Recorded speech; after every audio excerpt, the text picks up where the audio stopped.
Hi, I'm Mark. Richard. We're in Sightings.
Can't escape it being rock music, so. There's drums, there's guitar, there's bass. I don't know. I think there's rock music. Some people think it's noise. Some people think it's noise if they hear the recordings. If they see us live, it's like, oh, I didn't know you're a rock band. You know, we got that in Europe a lot because some people would be like, there's this douchebag in Geneva. I mean, he kind of summarized that whole thing. Was just like, I thought you were gonna be more experimental, but you are merely a rock band. It's like. Yeah, sorry, you know. It's like you thought we were going to have like 20 oscillators on stage or something, you know. And of course that guy was in like a psych band or something. Like, I just steer that anyone who's like, really, like, people who are always pissed off about that are always in like these like genre-specific bands, like, you guys just aren't fucking experimental noise. It's like, oh, what's your band like? Oh, I'm in a garage band. Or, no, I got a psych band. It's just like, you know, why are you taking chances, fuckhead? I mean, it's just like, well, not that we're taking chances, but I don't know, whatever. You know, you probably knew we had some axe to grind about this. I don't know what yet. No. It's just a funny, you know, obviously, I mean, this is a hackney thing to say, but labels are very, you know, meaningless and subjective, you know. I mean, obviously it's got elements of noise, you know. It's music. I guess it's noise music, you know. I mean, what, do people wonder if it's noise or rock or what? I mean, I don't know why I'm just curious. He's just letting us ramble on and on, man. Bingo. I just want to ask you a question, get you talking.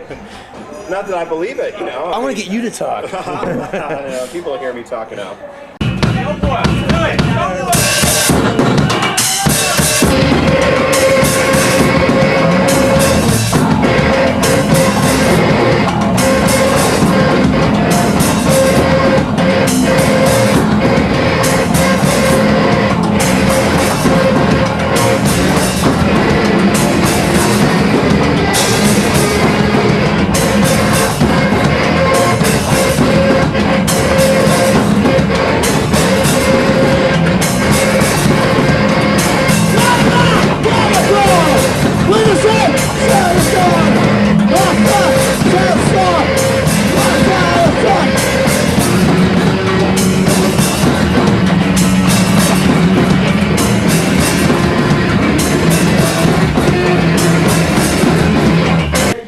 That electric clash wave high. You know, I mean, I've always liked, I like grooves and shit. You know, I'm not like, jumping on some fucking James Brown, post-punk kind of thing or whatever. It's like, I like grooves and stuff. I mean, Mark listens to a lot of minimal techno, and we occasionally dabble. The thing is, we always were like quote unquote dancey before that anyway. That's so true. It's like, I mean, we like all kinds of music, and we don't really put any restrictions on what we're trying to play. So if some of those things pop up, then it's all for the good, you know. Yeah, because other parts of the record are completely just, obtuse and not really dancey at all. It's like, we like a different. I think they've been described as arrhythmic.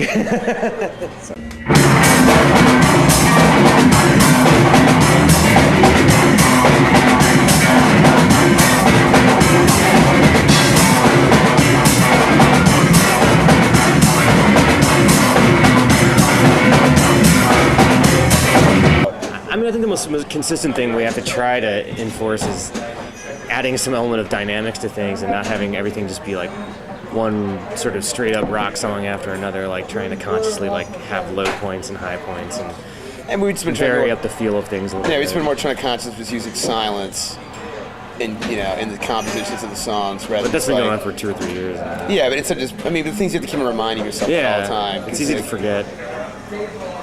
You just keep on bashing where you're like, wait a minute, you can't be playing all the time, I mean, it just... Yeah, we have a tendency to kind of put our head down and start rocking out and not look up, and then,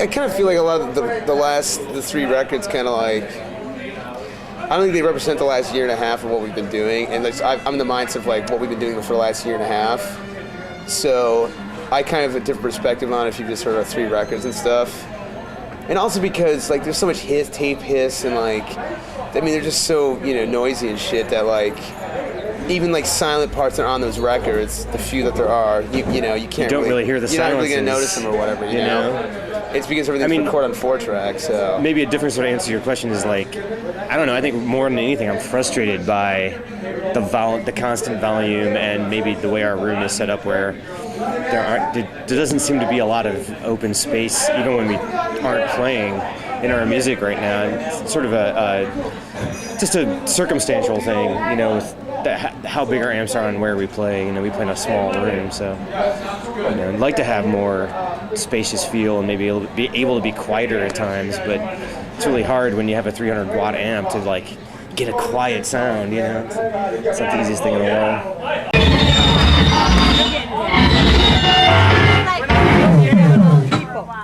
I think the biggest strides we made this year were actually in our live show more than anything else.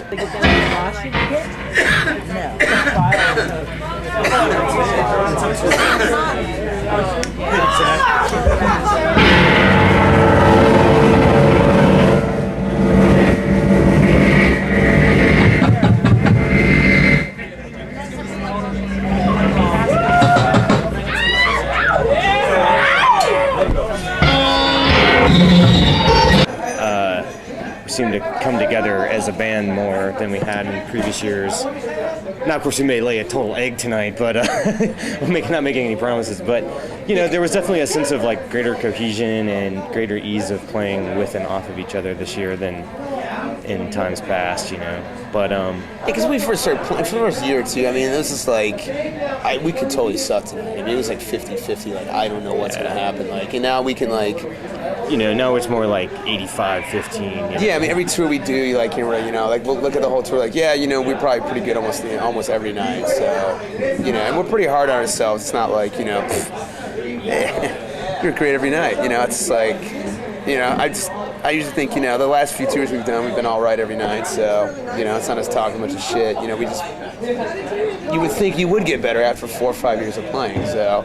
And it kind of makes like writing easier than when you come off the stage, because I don't know, just everything sounds a little better. Everything interconnects a little bit more fluidly, and we haven't had to be so style conscious because things have just been coming together and sounding a little bit like more natural, no matter what it is, whether it's this style or that style. I mean, I would say one difference between like the earlier stuff is that I think we're more conscious about getting like more like kind of uniquely different kind of sounds out of the guitar and bass and drums, and now like we see more sound effect. Like, all right, we got these sounds, we still come up with new stuff here and there, but like we got to like form these sounds into like different song structures instead of just like, hey, I got this kooky distortion pedal that does this, that It's like that ain't gonna do the job. It's like, well, we got really sound conscious for a while, where everybody was trying really hard to constantly evolve sounds and things like that.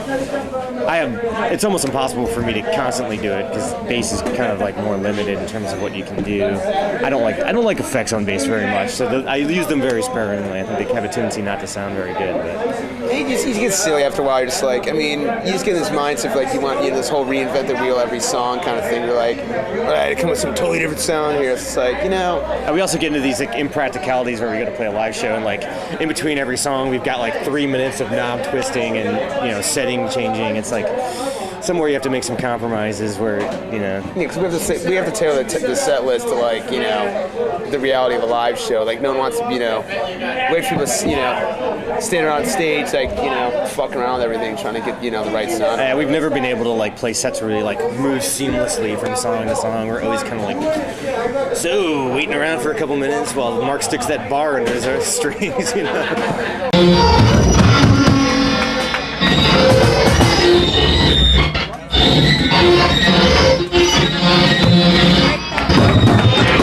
Alright, be careful. Hurry.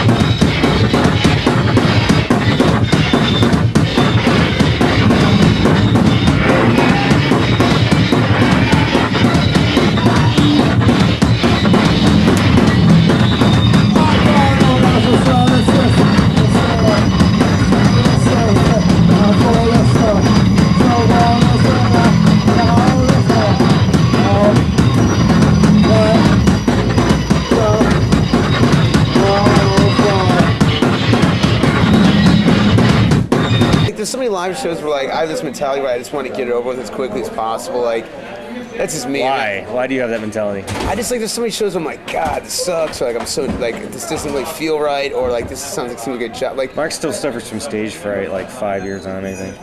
I mean, there's sometimes where I enjoy it, but I don't know. I just like this is so many like I'd have to say like there's just no one has ever seen us at our top dollar best.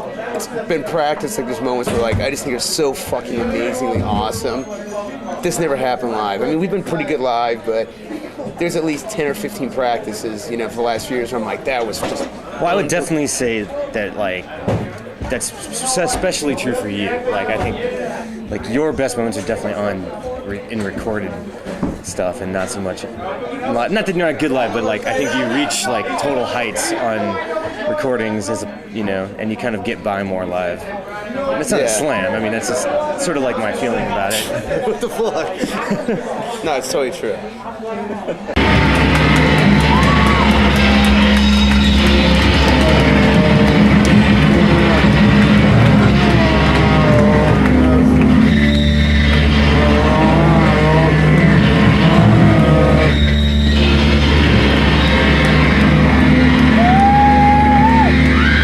I mean, I just... Actually, you want a breaking news flash? We're doing a record we've already recorded it with Tom Smith from To Live and Shave in LA as the singer of Sightings. It's already in the can. We're just trying to do the sort of post-production stuff on it right now, so that's exciting. That's fun. Has a very different feel because it's got very strong, like, you've heard his stuff, right? Yeah, the very operatic vocal style and sense of humor and stuff like that coming onto it. Yeah, that record rules, man. It's definitely going to be, it's cool. He's amazing on it. He just takes his guitar playing to another level. That's coming from me. He didn't say that. And we might. He's still got some commitments in Georgia where he is right now. He's still doing some school there. And maybe, when he's done, we'll see what happens. I definitely want to do some more recording with him because he's a fun guy to work with. And it seemed like it really worked well. So that's our exciting news flash. Look for it in 2004.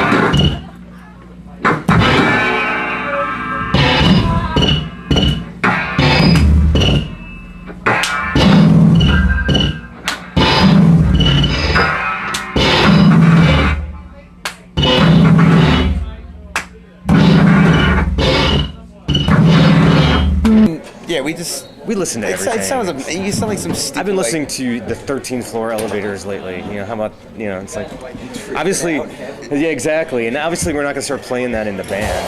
We're not gonna. I don't want to sound like some college freshman girl who's like, I like everything. I like Nine Inch Nails. I like the Grateful Dead. It's just like, when I was younger, I kind of thought it was stupid. Now I'm like, if you don't like all music, you're a douchebag. Yeah. Like, seriously. I don't know. That's my perspective on it. If you only listen to punk rock, you listen to this. You listen to hip hop. You're a narrow-minded idiot, and I don't want to talk to you. And of course, we would play any style of music as long as we can make it sound, new.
Stuff like Outkast and that sort of thing. So I'm not working against it at all. It's just exploring a different aesthetic. And I try to bring a pop element to the music to a certain degree, just not, so completely corny that you hate it after 3 listens. This is nothing to do with that at all. There's no reaction as far as I'm concerned.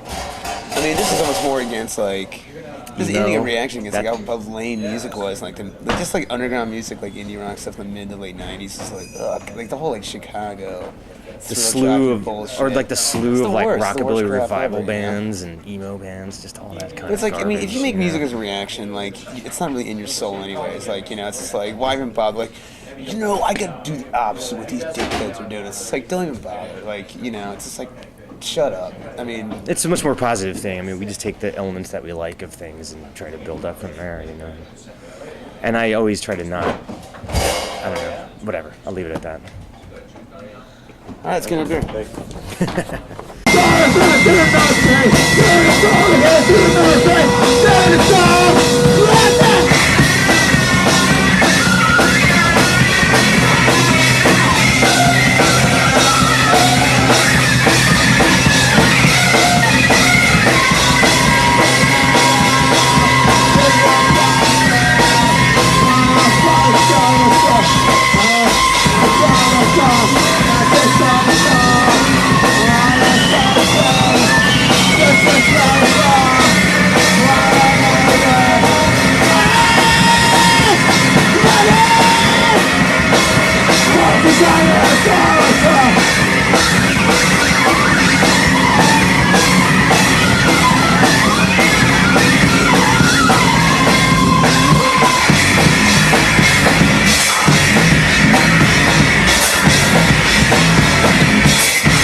Thank you, Boston. Good times. All right.